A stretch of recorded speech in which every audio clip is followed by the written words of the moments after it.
setting up of dedicated rides.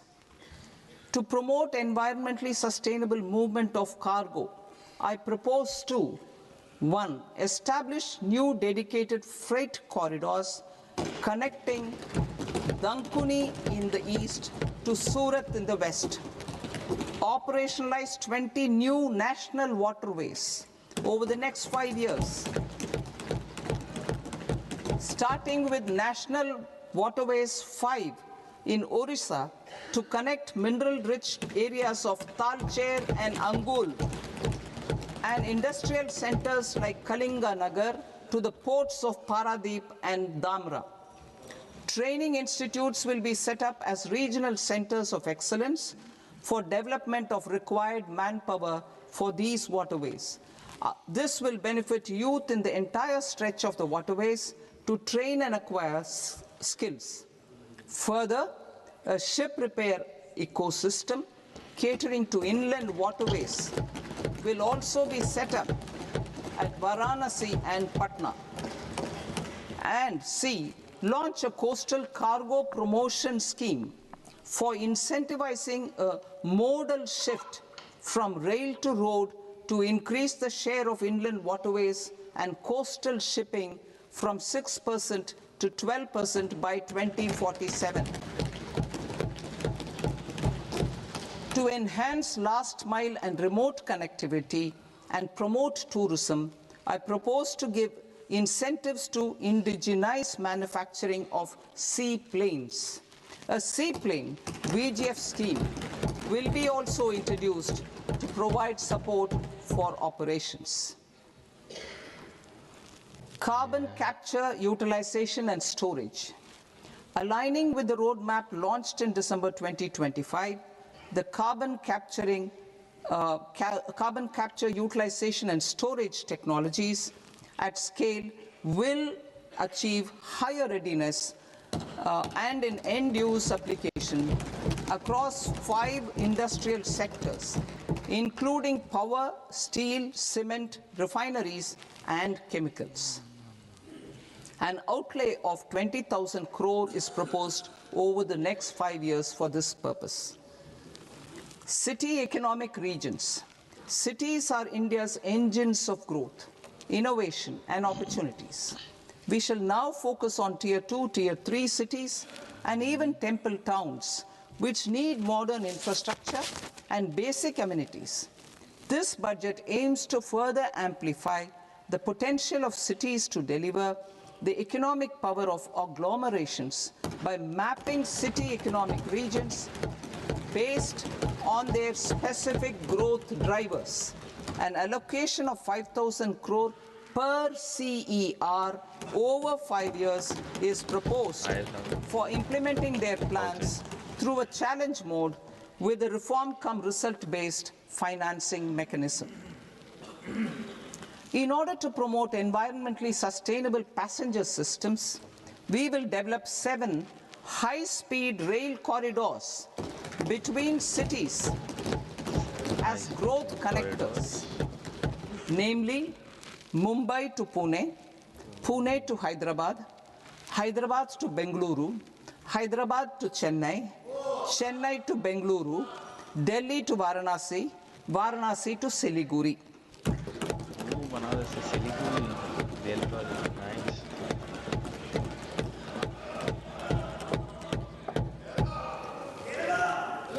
Financial sector. The Indian banking sector today is characterized by strong balance sheet, historic highs in profitability, improved asset quality, and coverage exceeding 98% of villages in the country. At this juncture, we are well placed to futuristically evaluate the measures needed to continue on the path of reform-led growth of this sector. I propose setting up a high-level committee on banking for Vikasit Bharat. High-level committee on banking for Vikasit Bharat to comprehensively review the sector and align it with India's next phase of growth, while safeguarding financial stability, inclusion, and consumer protection. The vision for NBFCs for Viksit Bharat has been outlined with clear targets for credit disbursement and technology adoption in order to achieve scale and improve efficiency in the public sector NBFCs. As a first step, it is proposed to restructure the Power Finance Corporation and Rural Electrification Corporation. I propose a comprehensive review of the foreign exchange management non-debt instruments rules to create a more contemporary, user-friendly framework for foreign investments consistent with India's evolving economic priorities. Corporate bond market. I propose to introduce a market-making framework with suitable access to funds and derivatives on corporate bond indices. I also propose to introduce total return swaps on corporate bonds. Municipal bonds. To encourage the issuance of municipal bonds of higher value by larger cities, I propose an incentive of 100 crore rupees for a single bond issuance. 100 crore rupees for a single bond issuance of more than 1,000 crore. The current scheme under Amrit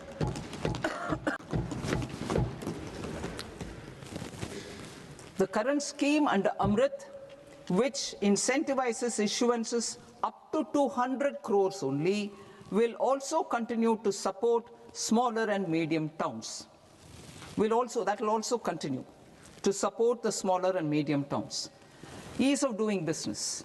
Individual persons resident outside India, PROI, will be permitted to invest in equity instruments of listed Indian companies through the portfolio investment scheme.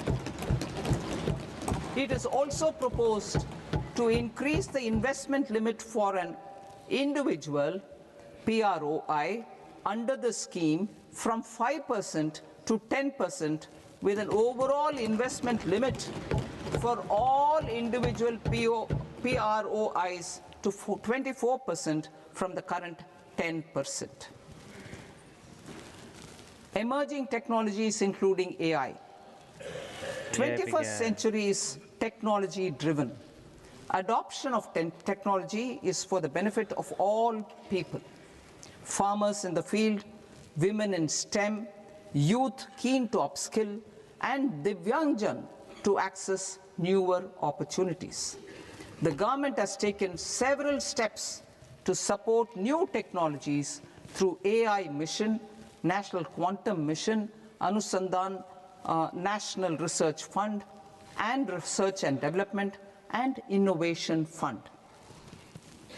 Our second kartavya is to fulfill aspirations and build capacities. Close to 25 crore individuals have come out of multi-dimensional poverty through a decade of our government's sustained and reform-oriented efforts.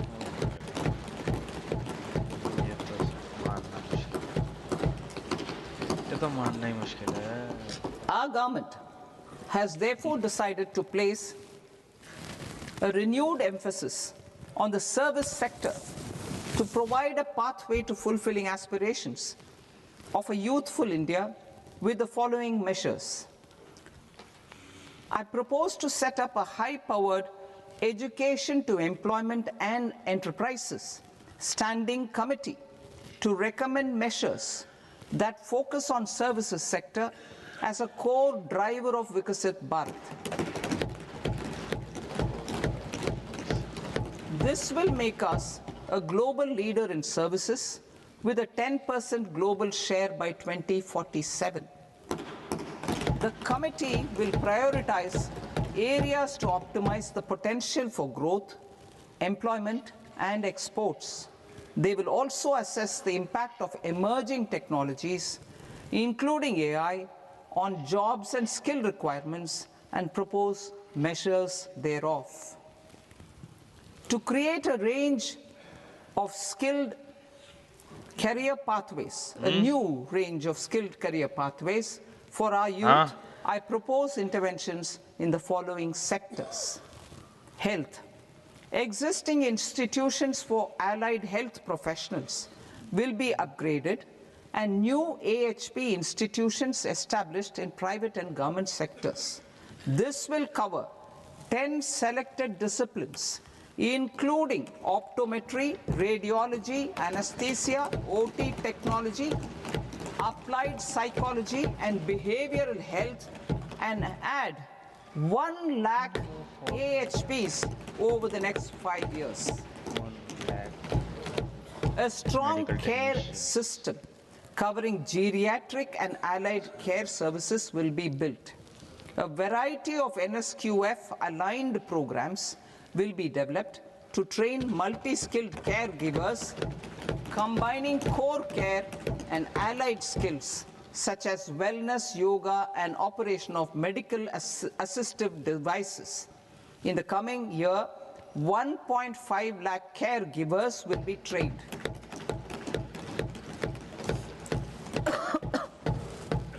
Hubs for medical value tourism. To promote India as a hub for medical tourism services, I propose to launch a scheme to support states in establishing 5 regional medical hubs in partnership with the private sector. These hubs will serve as integrated healthcare complexes that combine medical, educational, and research facilities. They will have Ayush centers, medical value tourism facilitation centers, and infrastructure for diagnostics, post-care, and rehabilitation. These hubs will provide diverse opportunities, job opportunities for health professionals, including doctors and AHPs. Ancient Indian yoga, already respected in several parts of the world, was given a mass global recognition when Honorable Prime Minister took it to the UN. Post-COVID, Ayurveda gained a similar global acceptance and recognition. Exporting quality Ayurveda products helps farmers who grow the herbs and youth who process the products. To meet growing global demand, a few more steps are being taken. I propose to, 1, set up 3 new All India Institutes of Ayurveda. 2, upgrade Ayush pharmacies and drug testing labs for higher standards of certification ecosystem and make available more skilled personnel. 3, upgrade the WHO Global Traditional Medicine Center in Jamnagar to bolster evidence-based research, training, and awareness for traditional medicine. Animal husbandry.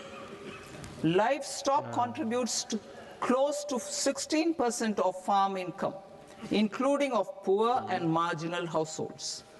To scale up availability of veterinary professionals by more than 20,000, I propose to roll out a loan-linked capital subsidy support scheme for establishment of veterinary and para-veterinary colleges, veterinary hospitals, diagnostic laboratories, and breeding facilities in private sector.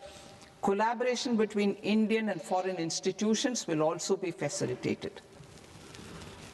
Orange economy. India's animation, visual effects, gaming and comics sector, ABGC sector, is a growing industry projected to require 2 million professionals by 2030. I propose to support the Indian Institute of Creative Technologies, Mumbai, in setting up ABGC content creator labs in 15,000 secondary schools all over the country and 500 colleges. The Indian design industry is expanding rapidly, and yet there is a shortage of Indian designers. I propose to establish, through Challenge Route, a new National Institute of Design to boost design education and development in the eastern region of India. Education. Our government will support states through challenge route in creating 5 university townships in the vicinity of major industrial and logistics corridors. These planned academic zones will host multiple universities, colleges, and research institutions, skill centers, and residential complexes. In higher education, STEM institutions, prolonged hours of study and laboratory work pose some challenges for girl students. Through BuDGET, viability gap funding and capital support, one girls' hostel will be established in every district.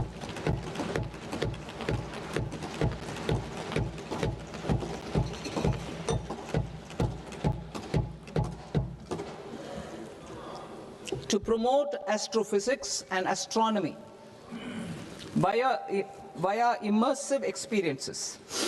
4 telescope infrastructure facilities will be set up or upgraded. The National Large Solar Telescope, the National Large Optical Infrared Telescope, the Himalayan Chandra Telescope, and the Cosmos 2 Planetarium. Tourism. The tourism sector has the potential to play a large role in the employment generation, forex earnings, and expanding the local economy. I propose to set up a National Institute of Hospitality by upgrading the existing National Council for Hotel Management and Catering Technology. It will function as a bridge between academia, industry, and government. I also propose a pilot scheme for upskilling 10,000 guides in 20 iconic tourist sites through a standardized, high-quality, 12-week training course in hybrid mode in collaboration with the Indian Institute of Management. A national destination digital knowledge grid will be established to digitally document all places of significance, cultural, spiritual, and heritage. This initiative will create a new ecosystem of jobs for local researchers, historians, content creators, and technology partners. India has the potential and opportunity to offer world-class trekking and hiking experience. We will develop ecologically sustainable mountain trails in Himachal Pradesh, Uttarakhand, and Jammu Kashmir. Also in Araku Valley in the Eastern Ghats and Podigai Malai in the Western Ghats. Turtle trails along key nesting sites in the coastal areas of Odisha, Karnataka, and Kerala. And 3 bird watching trails along the Pulikat Lake in Andhra Pradesh, Tamil Nadu. It's on the border. Under the visionary leadership of Honorable Prime Minister, we established the International Big Cat Alliance in 2024. This year, India is hosting the first ever Global Big Cat Summit, where heads of governments and ministers from 95 range countries will deliberate on collective strategies for conservation. Heritage and culture tourism. I propose to develop 15 archaeological sites, including Lothal, Dolavira, Rakigadi, Adichanallur, Saranath, Hastinapur, and Leh Palace into vibrant experiential cultural destinations. Excavated landscapes will be open to the public through curated walkways. Immersive storytelling skills and technologies will be introduced to help conservation labs, interpretation centers, and guides. The sports sector provides multiple means of employment, skilling, and job opportunities. Taking forward the systematic nurturing of sports talent, which is set in motion through the Khelo India program earlier, I propose to launch a Khelo India mission to transform the sports sector over the next decade. The mission will facilitate an integrated talent development pathway supported by training centers, which are foundational, intermediate, and elite levels. B, systematic development of coaches and support staff. C, integration of sports science and technology. D, competitions and leagues to promote sports culture and provide platforms. And E, development of sports infrastructure for training and competition. Our third Kartavya aligns with our vision of Sabka Saath, Sabka Vikas towards Vikasit Bharat. This requires targeted efforts for 1. Increasing farmer incomes through productivity enhancement and entrepreneurship, with special attention to small and marginal farmers. B. Empowering Divyangjan through access to livelihood opportunities, training, and high-quality assistive devices. C. Empowering the vulnerable to access mental health and trauma care. D. Focus on the Purvodaya states and the Northeast region to accelerate development and employment opportunities. Fisheries. We will undertake initiatives for integrated development of 500 reservoirs and Amrit Sarovars. 2. Strengthen the fisheries value chain in coastal areas and enable market linkages involving startups and women-led groups together with fish farmer producer organizations. Animal husbandry. To provide quality employment opportunities in rural and peri-urban areas, we will support the animal husbandry sector in entrepreneurship development through A credit-linked subsidy program, B, scaling up and modernization of livestock enterprises, C, enhanced creation of livestock, dairy, and poultry,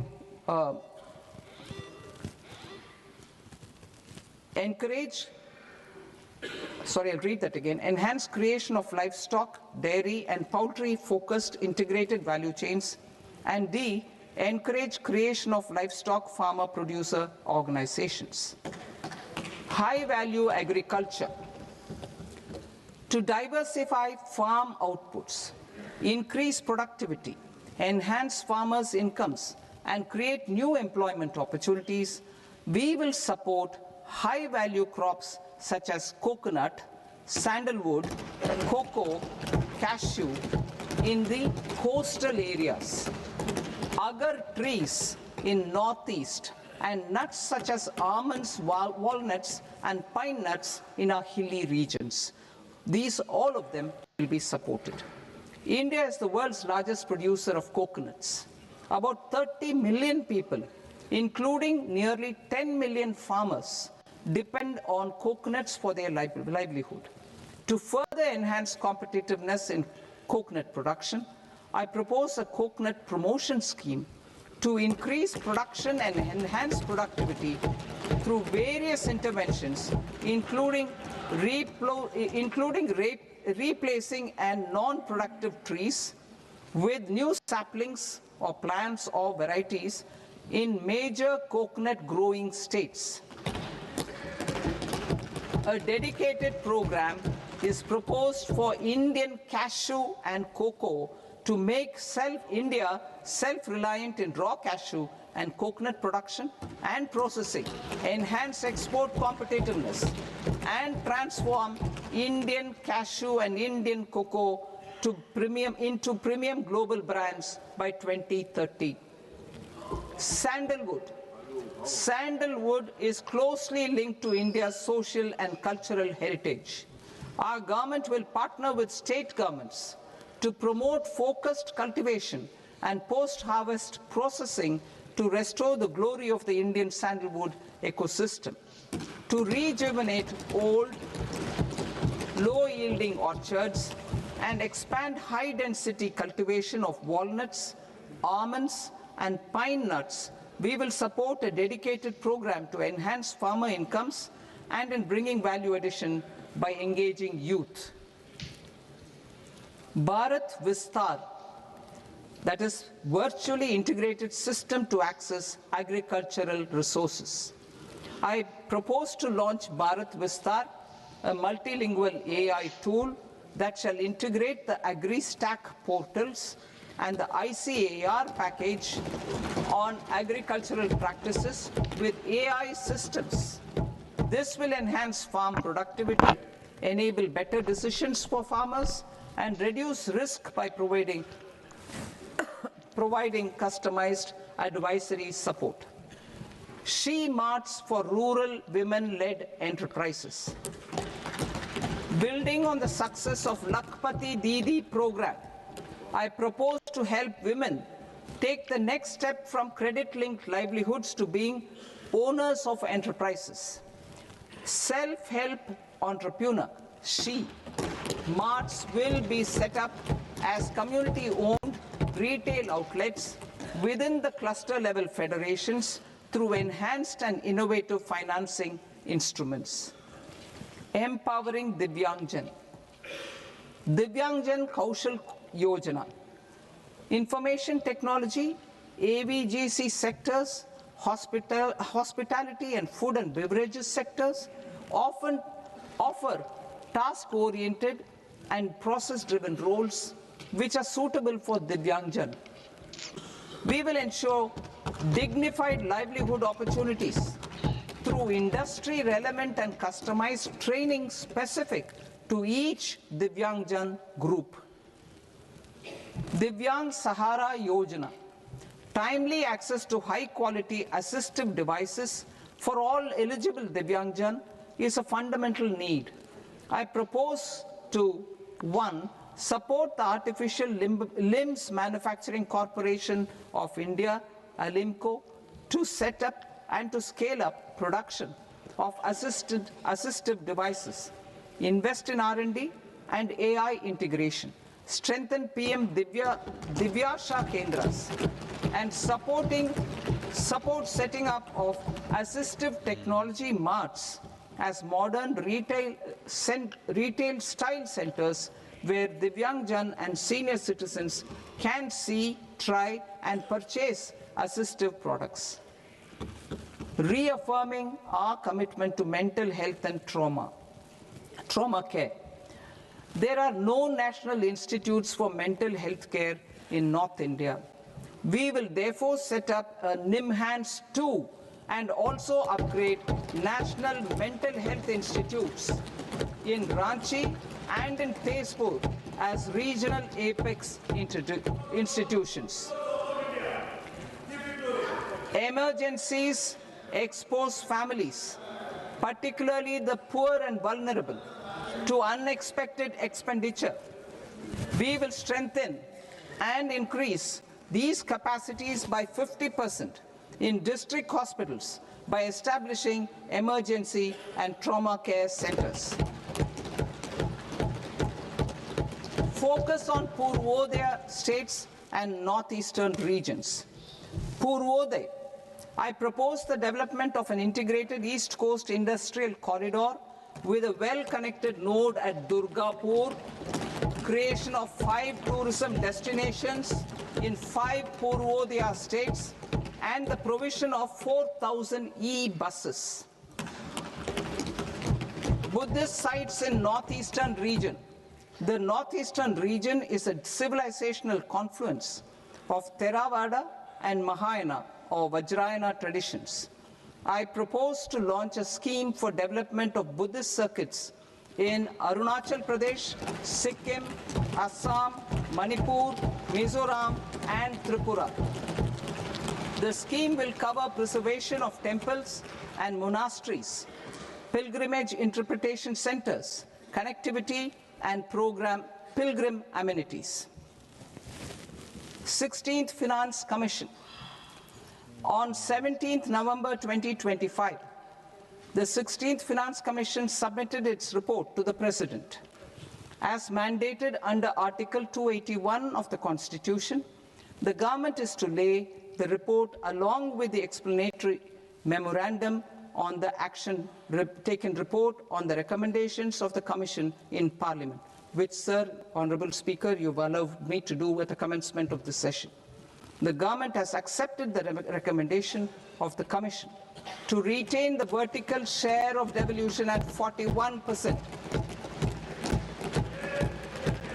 As recommended by the Commission, I have provided 1.4 lakh crores of rupees to the states for the year 2026-2027 as Finance Commission grants. These include rural and urban local body and disaster management grants. Fiscal consolidation. Government has been delivering on our fiscal commitments consistently without compromising on social needs. To strive towards accepted standards of fiscal management in Budget 25-26, I had indicated that the central government would target reaching a debt to GDP ratio of 50 plus or minus 1% by 2030-31. In line with this, the debt to GDP ratio is estimated to be 55.6% of GDP in BE 26-27, compared to 56.1% of GDP in RE 25-26. A declining debt to GDP ratio will gradually free up resources for priority sector lending and expenditure by reducing the outgo on interest payments. One of the main operational instruments for debt targeting is the fiscal deficit. I am happy to inform this august House that I fulfilled my commitment made in 2021-2022 to reduce fiscal deficit below 4.5% of GDP by 25-26. In RE 25-26, the fiscal deficit has been estimated at par with BE of 2025-26 at 4.4% of GDP. In line with the new fiscal prudence path of debt consolidation, the fiscal deficit in BE 26-27 is estimated to be 4.3% of the GDP.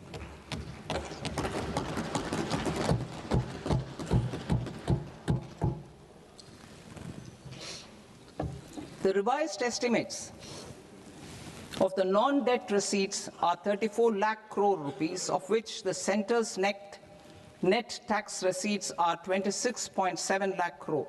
The revised estimate of the total expenditure is 49.6 lakh crore rupees, of which the capital expenditure is about 11 lakh crores. Budget estimates 2026 to 2027. Coming to 26-27, the non-debt receipts and the total expenditure are estimated as 36.5 lakh crore and 53.5 lakh crore respectively. The centre's net tax receipts are estimated at 28.7 lakh crore rupees. To finance the fiscal deficit, the net market borrowings from dated securities are estimated at 11.7 lakh crore rupees. The balance financing is expected to come from small savings and other sources. The gross market borrowings are estimated at 17.2 lakh crore rupees. I'll now move to Part B. Part B, direct taxes.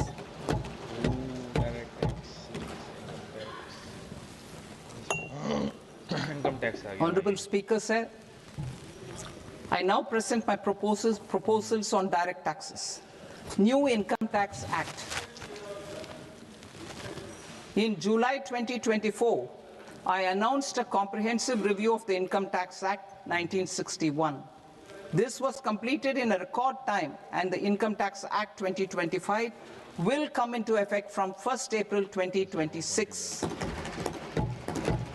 The simplified income tax rules and forms will be notified shortly, giving adequate time to taxpayers to acquaint themselves with its requirements. The forms have been redesigned such that ordinary citizens can comply without difficulty. Ease of living. I propose that any interest awarded by the Motor Accident Claims Tribunal to a natural person will be exempt from income tax, and any TDS on this account will be done away with. I propose to reduce TCS rate on the sale of overseas tour program package from the current 5% and 20% to 2% without any stipulation of amount. I propose to reduce TCS rate for pursuing education and for medical purposes under the Liberalized Remittance Scheme, popularly known as LRS, from 5% to 2%. Supply of manpower services is proposed to be specifically brought within the ambit of payment to contractors for the purpose of TDS to avoid ambiguity. Thus, TDS on these services will be at the rate of either 1% or 2% only. I propose a scheme for small taxpayers, wherein a rule-based automated process will enable obtaining a lower or nil deduction certificate instead of filing an application with the assessing officer. For the ease of taxpayer holding securities in multiple companies, I propose to enable depositories to accept Form 15G or Form 15H from the investor and provide it directly to various relevant companies. I propose to extend time available for revising returns from 31st December to up to 31st March with the payment of a nominal fee. I also propose to stagger the timeline for filing of tax returns. Individuals with ITR 1 and ITR 2 returns will continue to file till 31st July, and non-audit business cases or trusts are proposed to be allowed time till 31st August. TDS on sale of immovable property by a non-resident is proposed to be deducted and deposited through resident buyers and his or her PAN-based challan instead of requiring a TAN, which is a temporary accounting number. To address practical issues of small taxpayers like students, young professionals, tech employees, relocated NRIs, and such others, I propose to introduce a one-time 6-month foreign asset disclosure scheme for these taxpayers to disclose income or assets below a certain size. This scheme would be applicable for two categories of taxpayers, namely, A, who did not disclose their overseas income or assets, and B, who disclosed their overseas income and or paid due tax but could not declare the asset acquired. For category A, the limit of undisclosed income or asset is proposed to be up to 1 crore rupees. They need to pay 30% of fair market value of asset or 30% of undisclosed income as tax and 30% as additional income tax in lieu of penalty, and would thereby get immunity from prosecution. For category B, asset value is proposed to be up to 5 crore rupees. Here, immunity from both penalty and prosecution will be available with a payment of fee of 1 lakh rupees. Rationalizing penalty and prosecution. Multiplicity of proceedings are hindrance to the ease of doing business. I propose to integrate assessment and penalty proceedings by way of a common order for both. There will be no interest liability on the taxpayer on the penalty amount for the period of appeal before the first appellate authority, irrespective of the outcome of appeal process. Further, quantum of prepayment is being reduced from 20% to 10% and will continue to be calculated only on core tax demand. As an additional measure for reducing litigation, I propose to allow taxpayers to update their returns even after reassessment proceedings have been initiated, and an additional 10% tax rate over and above the rate applicable for the relevant year. The assessing officer will then use only this updated return in his proceedings. There is already a framework for immunity from penalty and prosecution in the cases of underreporting. I propose to apply this framework for immunity to misreporting too. However, in such a case, the taxpayer will need to pay 100% of the tax amount as an additional income tax over and above the tax and interest due. Penalties for certain technical defaults, such as failure to get accounts audited, non-furnishing of transfer pricing audit report, and default in furnishing statement for financial transactions, are proposed to be converted into fee.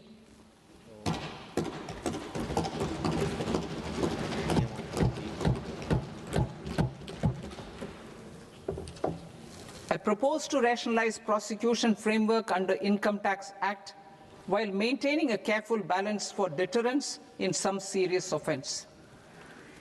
Non-production of books of account and documents and requirement of TDS payment where payment is made in kind are being decriminalized.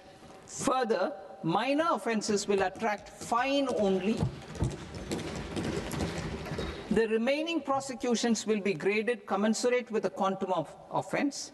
They will entail only simple imprisonment with maximum imprisonment reduced to 2 years and power to courts to convert even those into fines. There is no penalty. There is no penalty presently for non-disclosure of non-immovable foreign assets with aggregate value less than 20 lakh rupees. I propose to also provide them with immunity from prosecution with retrospective effect from 1/10/2024.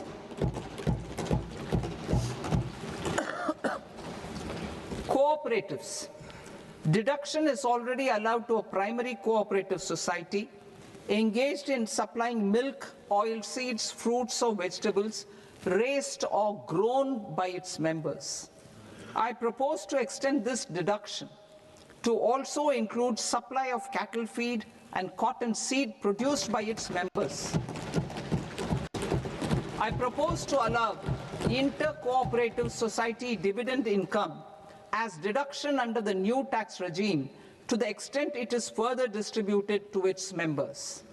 I further propose to allow exemption for a period of 3 years to dividend income received by a notified national cooperative federation on their investments made in companies up to 31/1/2026. This exemption would be allowed only for dividends further distributed to its member cooperatives.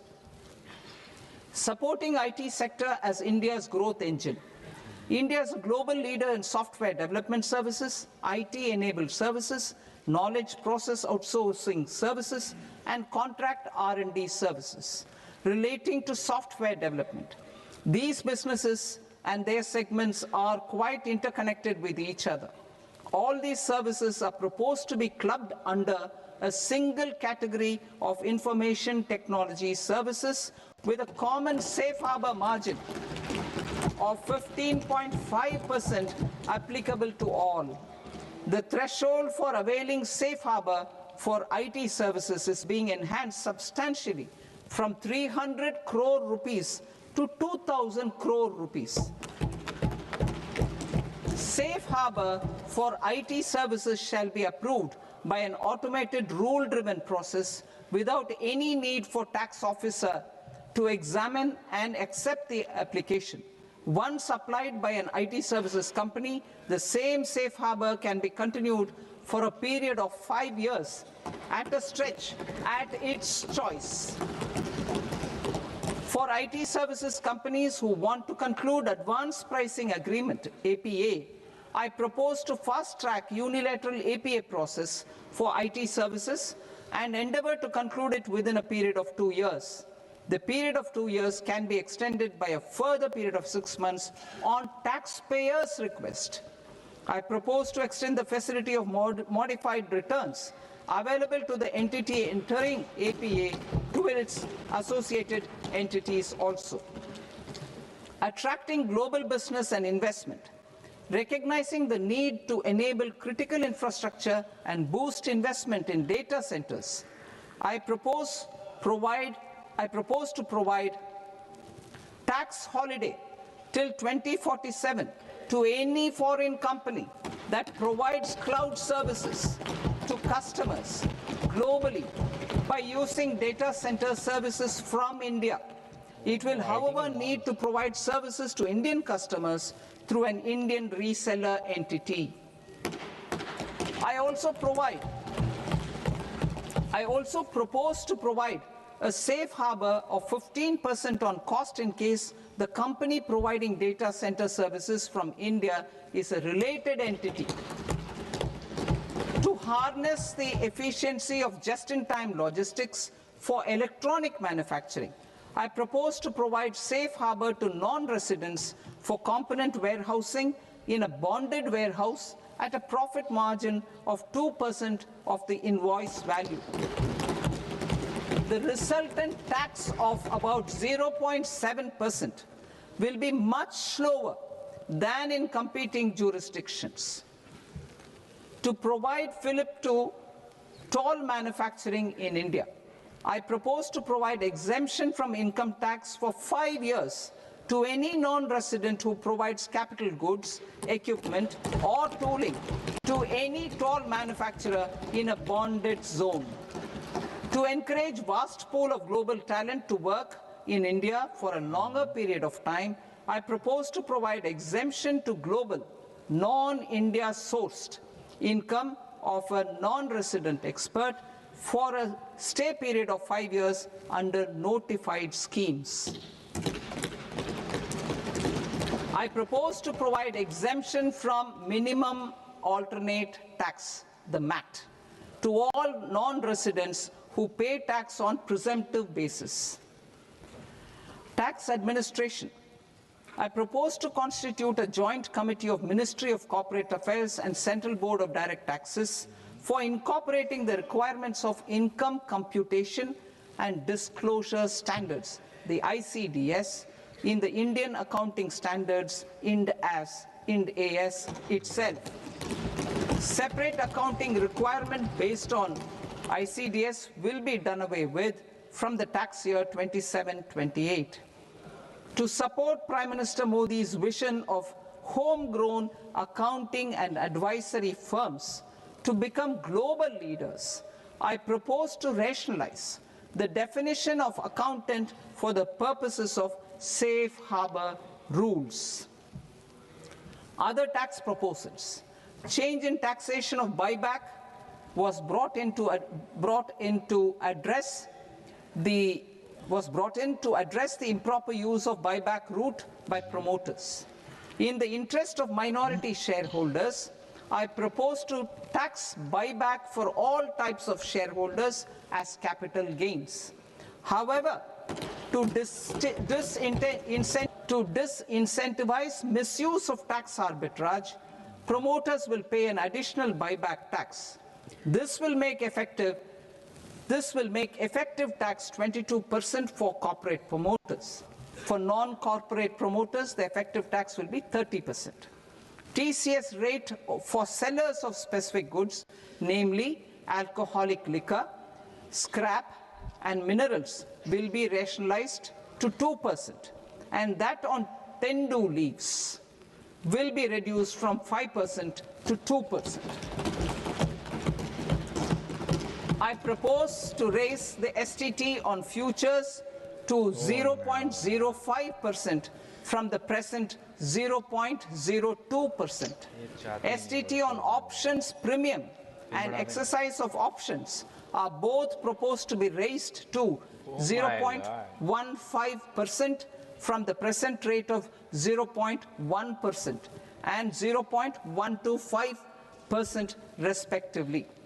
We reformed the taxation landscape for corporates in 2019 by providing them a simplified regime with lower tax rate so that they could productively focus on business rather than on claim of deductions and exemptions. To encourage companies to shift to the new regime, set-off of brought forward MAT credit, minimum alternate tax credit, is proposed to be allowed to companies only in the new regime. Set-off using available MAT credit is proposed to be allowed to an extent of 1/4 of the tax liability in the new regime. MAT is proposed to be made final tax, so there will be no further credit accumulation from 1st April 2026. In line with this change, the rate of final tax is being reduced to 14% from the current MAT rate of 15%.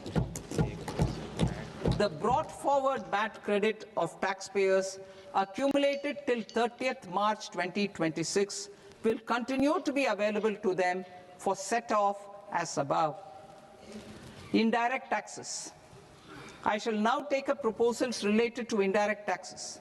My proposals for customs and central excise aim to further simplify the tariff structure, support domestic manufacturing, promote export competitiveness, and correct inversion in duty.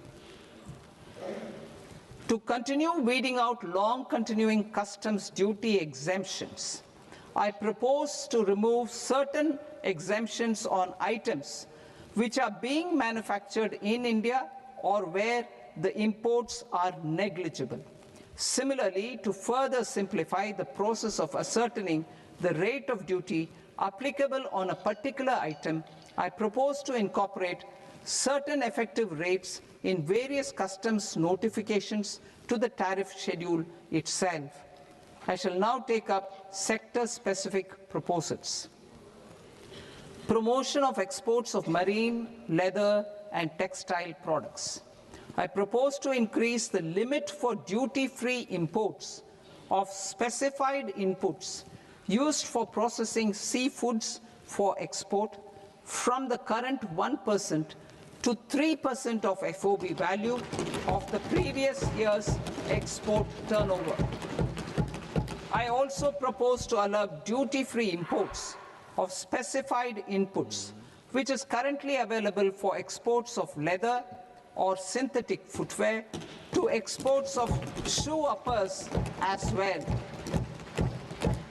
I propose to extend the time period for export of final product from the existing 6 months to 1 year for exporters of leather or textile garments, leather or synthetic footwear, and other leather products. Energy transition and security. I propose to extend the basic customs duty exemption given to capital goods used for manufacturing lithium-ion cells for batteries to those used for manufacturing lithium-ion cells for battery energy storage systems also. I propose to exempt basic customs duty on import of sodium antimonate for use in manufacture of solar glass. Nuclear power. I propose to extend the existing basic customs duty exemption on imports of goods required for nuclear power projects till the year 2035 and expand it for all nuclear plants irrespective of their capacity. Critical minerals. It is proposed to provide basic customs duty exemption to the import of capital goods required for the processing of critical minerals in India. Biogas blended CNG. I propose to exclude the entire value of biogas while calculating the central excise duty payable on biogas blended CNG. Civil and defense aviation. I propose to exempt basic customs duty on components and parts required for the manufacture of civilian training and other aircrafts. It is proposed to exempt basic customs duty on raw materials imported for the manufacture of parts of aircraft to be used in maintenance, repair, or overall requirements by units in the defense sector. Electronics.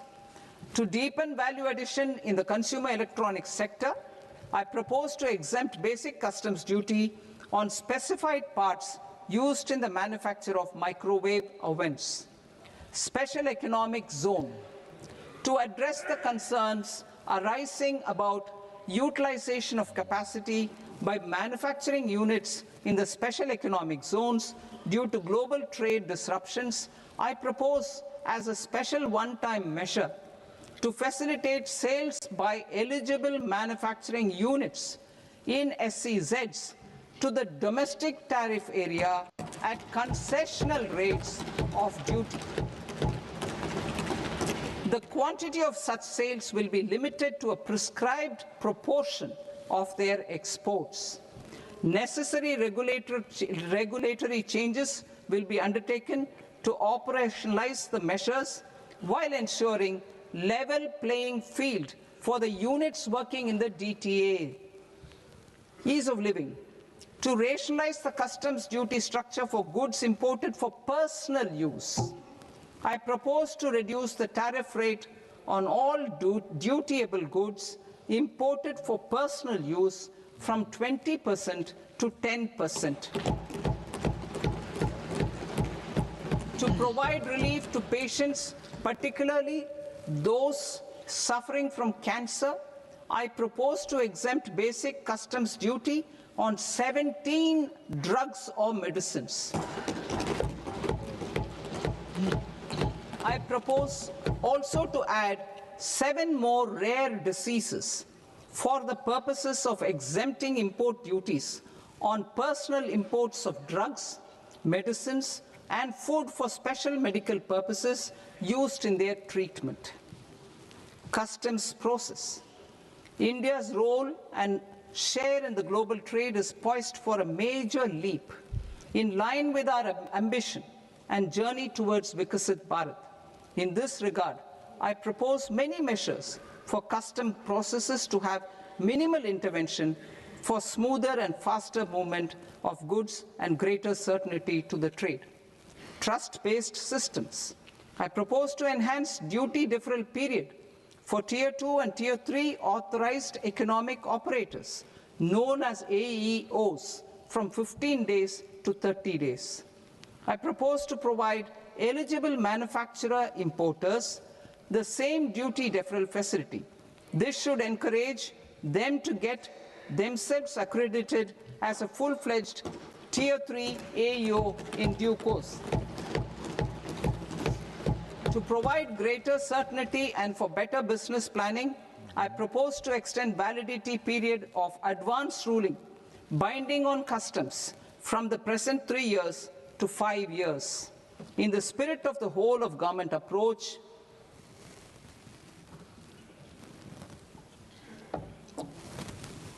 government agencies will be encouraged to leverage AEO accreditation for preferential treatment in clearing their cargo.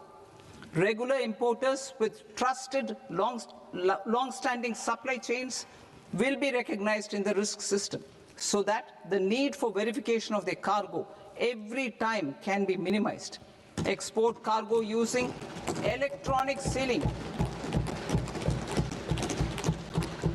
Export cargo using electronic sealing will be provided through clearance from the factory premises to the ship.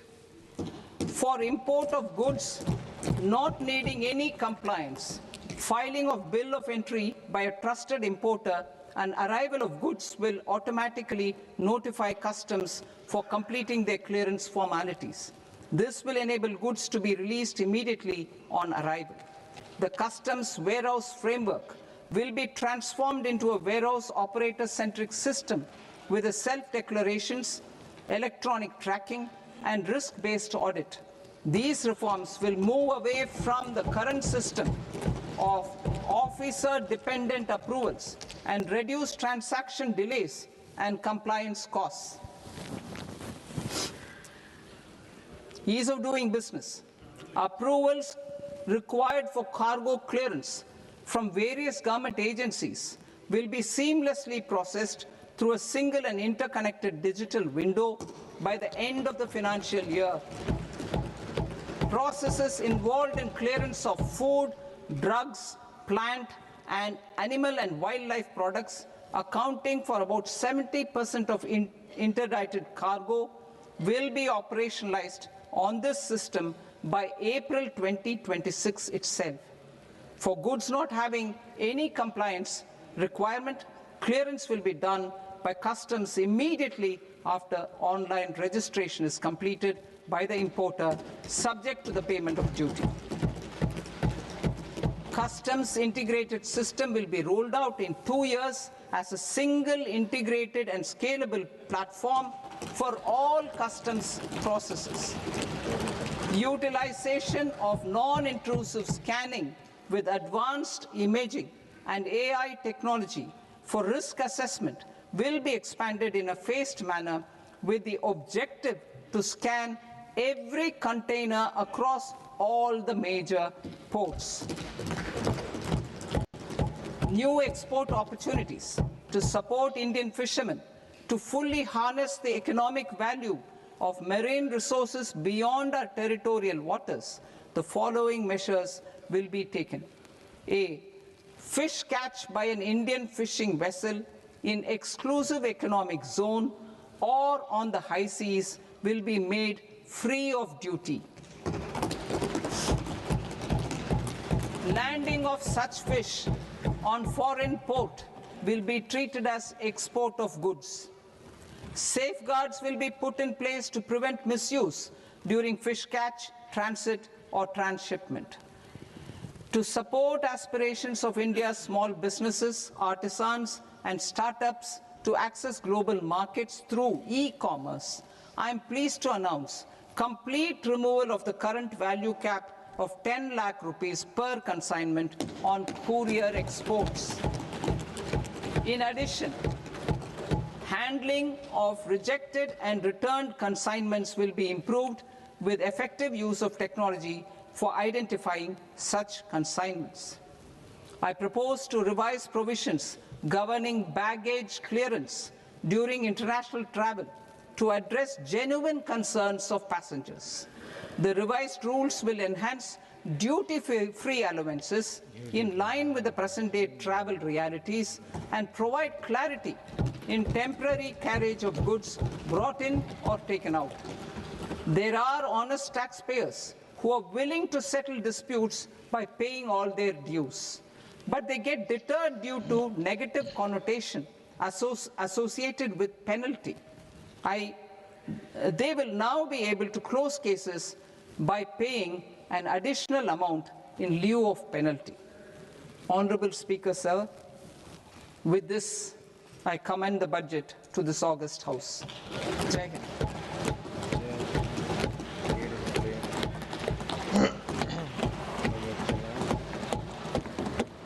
1.5 hours. Item number 3 माननीय वित्त मंत्री जी.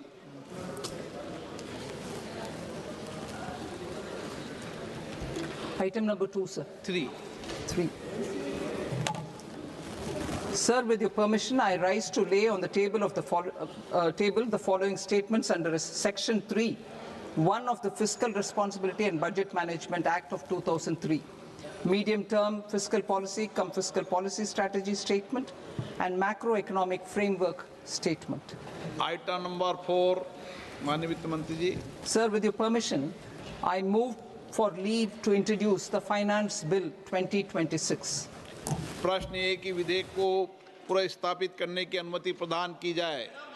जो सदस्य इस पक्ष में हाँ गए, जो सदस्य विरोध में ना गए, मेरे विचार में निर्णय हाँ वालों के पक्ष में, हाँ वालों के पक्ष में अनुमति प्रदान की जाती है। माननीय मंत्री जी, अब विधेयक पुनर्स्थापित करें। Sir, I introduce the bill. माननीय सदस्यगण, आपको सूचित किया जाता है कि माननीय मंत्री जी के बजट भाषण की कॉपी पब्लिकेशन काउंटर पर ली जाती है। बजट भाषण और बजट से संबंधित दस्तावेज आपके मोबाइल फोन और मेंबर पोर्टल्स पर ही उपलब्ध है। सभा की कार्रवाई कल सोमवार दिनांक 2 फरवरी 2026 को प्राप्त 11 बजे तक के लिए स्थगित की जाती है।